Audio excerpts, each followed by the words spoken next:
Russia Ukraine युद्ध असो, भारत पाकिस्तान सीमा असो किंवा इस्रायल इराण संघर्ष, आतापर्यंत आपण आकाशात उडणाऱ्या ड्रोनचा थरार पाहिला आहे. पण मित्रांनो, आता ड्रोनचे दिवस संपलेत. कारण आता शत्रूच्या घरात शिरणार आहे चक्क झुरळांची फौज. हो, तुम्ही बरोबर ऐकलत. ज्या झुरळाला बघून आपण नाक मुरडतो, ते झुरळ आता महासत्तांच्या युद्धात सर्वात घातक हेर ठरणार आहेत. जर्मनीच्या एका स्टार्टअप कंपनीने असा शोध लावलाय ज्याने संपूर्ण जगाचे संरक्षण तज्ज्ञ हादरले आहेत. जर्मनीतील सॉर्म बायोटॅक्टिक्स नावाच्या कंपनीने सायबॉर्ग झुरळ तयार केली आहेत. आता हे प्रकरण काय आहे? तर हे नैसर्गिक झुरळ आहेत, पण त्यांच्या शरीरात आणि मेंदूत सूक्ष्म इलेक्ट्रॉनिक सर्किट बसवले आहेत. कंपनीचे सीईओ स्टेफन विल्यम्स सांगतात की हे झुरळ AI आणि न्यूरल स्टिम्युलेशन तंत्रज्ञानाने चालतात. याचाच अर्थ म्हणजे दूर बसलेला ऑपरेटर एका रिमोटने किंवा संगणकाने या झुरळाला सांगू शकतो की कुठे जायचंय, कोणत्या भिंतीवर चढायचंय आणि कोणत्या बंकरमध्ये घुसायचं आहे.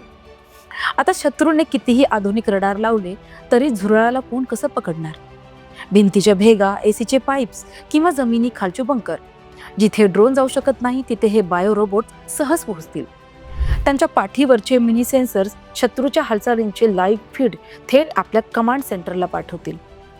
जर्मनी, जो देश आतापर्यंत शांतता पाळत होता, तो आता 2029 पर्यंत संरक्षणावर तब्बल 162 अब्ज युरो खर्च करणार आहे.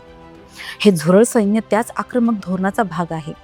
रशिया आणि अमेरिकेसारख्या देशांच्या दादागिरीला उत्तर देण्यासाठी हे स्वस्त आणि मस्त पण तितकाच घातक तंत्रज्ञान आहे. पण थांबा, हे तंत्रज्ञान फक्त विनाशासाठी नाहीये. जर उद्या भूकंप झाला किंवा एखादी मोठी इमारत कोसळली तर ढिगाऱ्याखाली अडकलेल्या माणसांना शोध घ्यायला कुत्रे किंवा मोठे रोबोट्स अपयशी ठरू शकतात. अशा वेळी ही झुरळांची फौज ढिगाऱ्याच्या आत शिरून लोकांचे जीव वाचवू शकते. तर मित्रांनो, तंत्रज्ञान कुठे चाललंय बघा. ज्या झुरळाला आपण घराबाहेर काढतो तेच आता देशाची सुरक्षा करणार आहेत.